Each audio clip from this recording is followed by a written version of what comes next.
not getting that state record, I understand you was focused on the team goal, Right. but not getting that state record and Coach E taking you out, did that change a little bit of your relationship, or? Well, I felt like Coach E was always harder on me, only because I think he knew that I had a chance to be a special football player. More than that, I think he didn't want me to get caught up in the drama and some of the trials and tribulations that youth in Chicago go through. Um, so we always bumped heads. It wasn't just that. I remember an incident my sophomore year that a guy missed a block and he was trying to make a point, and he did something that I didn't agree with, and I walked off the field, and I was like, this is that. But Coach Tom and Coach Richards came and they talked to me, and they was like, you know what, you need to understand now at your age that if he can give you all the crap, and if you take it, that's only going to make everybody else better. So, like I said, once I got the understanding, and now I look back, I really thank him for what he was trying to do for me. It's made me a better man. Um, I appreciate it. But me and Coach Higaski had our battles very much so, yes. All right. Now you guys killed Gary Westside 52-2, Roosevelt 45-6, and had the biggest game of y'all life, second round of sectionals against Maryville at home. Raining, cold, not giving your mind state on that ball game. Very confident. Actually going into the game, I was very confident. We had wrapped up the regular season, and I think we were like at that time 3 in the state. They were 4, and people were saying, well, they can't score. You have Joe Clark, and you have Jamel Williams, and you have Donnie Bakehead, and you have Eugene Robinson. And, these guys can be scored upon. I said, well, they never came across an offense like ours. My line, like I said, I'll take my line against anybody in the state. And the Junkyard Dogs was ready. I remember the first play of the game, Joe Clark, who ended up being the defensive player of the year, he come across the line, and DeWitt Patton smacks him. Pow! And we run for 5 or 6 yards, but we get a penalty. And they called DeWitt Patton for blows to the face. He hit Joe Clark like in the head. And I'm like, what's going on? And he was like, I'm ready. So I had to look in those guys' eyes. I'm like, they in for a long night. I felt like we were mentally and physically ready to play that game.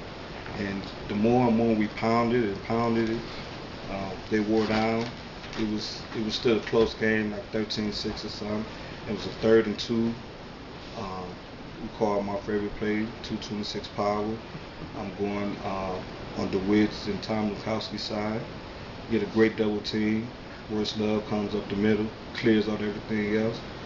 52 yards later, I'm celebrating in the end zone. So at that point, I think we went up 20-6, and there wasn't no turning back. We took their souls from them. Wow. Now you guys going against Crown Point at Crown Point. Early in that season, you guys beat Crown Point 40-28 across the whole state of Indiana, and you're really in the Midwest. Each Chicago football team is actually on the map. Mm-hmm. What kind of pressure did you feel going into that game, knowing that it'd be the first time Central ever made, a second championship? It wasn't. Once again, the coaches did a tremendous job in preparing us. The pressure, it wasn't no pressure. We were confident. We had just got our grades. Everybody, our key people, were eligible, and we just had a swagger about us that we didn't think we could be beat. I will never forget. It was like it happened yesterday. That Thursday practice, it snowed, and we had a ball.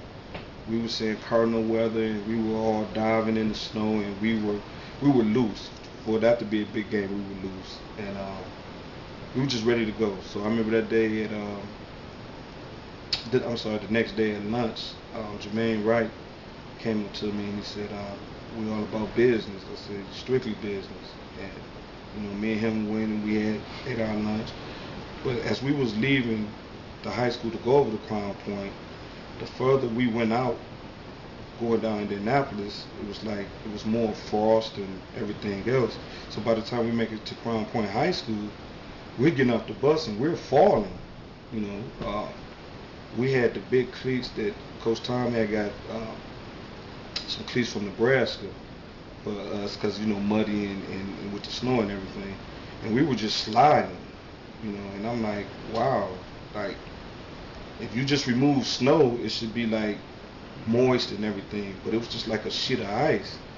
So as we warming up, you know, I didn't say it to my teammates, but my mood kind of changed because I'm like, well, with the shoes and everything we got, we can't get the proper tracking that we need to, you know, have a successful game.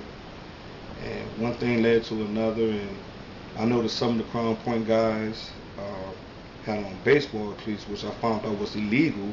That I still have some of the marks from that game to prove that that was illegal because they were able to make moves and cuts that we couldn't because of the situation. And we were still able to hang in there, and it was a good game. I still thought we had a chance to win the game. It was some calls that was made that, you know, during the season, Greg Gillis had a check with me, you know. If it's 5 on this side and 6 on this side, where we run into the 5, at some point, some calls were like, just stick with the play. And, you know, they were loaded up and they were able to stop us. And some of the moves that the quarterback and some of the receivers were able to make, we couldn't. And at the end of the day, we ended up getting upset. So it was a tough pill to swallow because how much we had put into it. We believed that we were on our way to state. I just wish a couple of things could have went a certain way, a better way, but it's still hard to think about and talk about right now. Give us the mood of all the players and also the coaches after that game. Like you lost your best friend, like you lost your mom, like you, wow, complete silence, just devastating. You know, from the coaching standpoint, that like Coach Tom Halterman, who had us when we were freshmen, watched us grow from little boys to young men.